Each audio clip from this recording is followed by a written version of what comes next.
Mga teachers sa usa ka eskwelahan sa Mako, Davao de Oro nagkampo dapin sa kalsada. Ngano kaha atong siren sa live report ni Jandy Esteban. Jandy.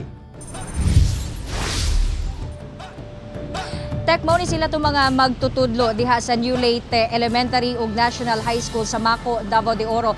Nag-viral sila online human makuhaan sila og gulagway nga naning kamot nga makakuha og maayong signal, makatambong o makasalmot lang sa webinar sa DepEd.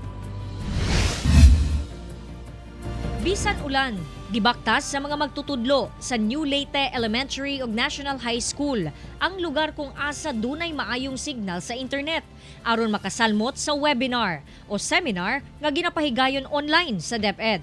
Required man gud sila nga mo-attend niini, agig pagpangandam sa pag-abli sa klase pinaagi sa online.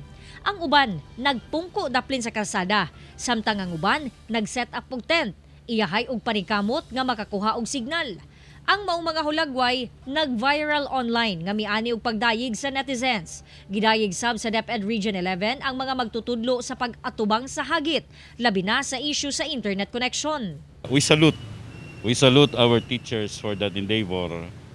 Mangita maging pamaagi, ngana man ang batasan kung sa magtutudlo. We are always flexible, ngita tag pamaagi para matuman na to atong gipanumpaan. O kining gipakita nga mga aksyon sa ato ang mga magtutudlo sa Mako, South District, usa sa mga maayo kayong ehemplo sa qualities sa usa ka magtutudlo. Apan, nabala ka ang DepEd sa seguridad sa teachers. Nakita magud namo na ang gikahimutangan nila is actually a dangerous site. It's a blind curve, and then they might be seen by approaching traffic.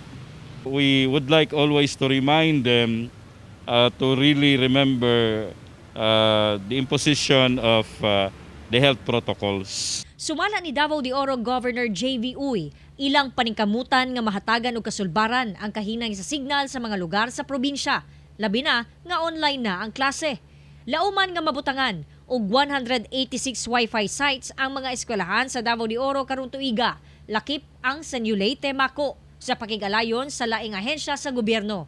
Sa una, pag ko nag-request na 2017 pa sa NTC para maingnan ang Globebook Smart na magbutang silang mga towers sa mga areas na ako ang magong concept ato sa una, Ma'am Jan, kay itong mga conflict-affected areas ba, kay maglisod man ang mag-operate ang ato ang police military basta walay signal.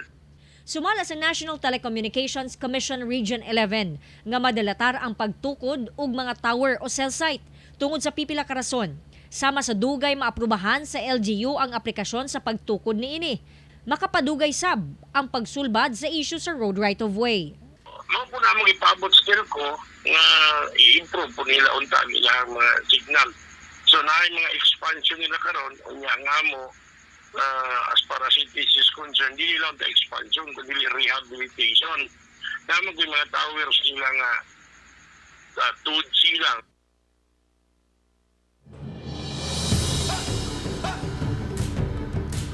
Hagit kini karon sa mga teachers labi na sa Agosto na ang pag-abli sa klase kung asa online na ang classes. Ug gipasalig usab no sa provincial government nga matabangan nga ma-improve ang kahimtang sa mga teachers ingon man sa mga students when it comes to internet connection. Wala pay final date kung kanung sa masugdan ang pagtukod niini mga Wi-Fi sites, pero unta mapaspasan aron dili na kinahanglan pa nga irisgo sa mga magtutudlo ang ilahang mga kaugalingon ug mubaktas pa og layo makakonect lang sa internet. Tech. Okay, daghang salamat, Jandy Esteban.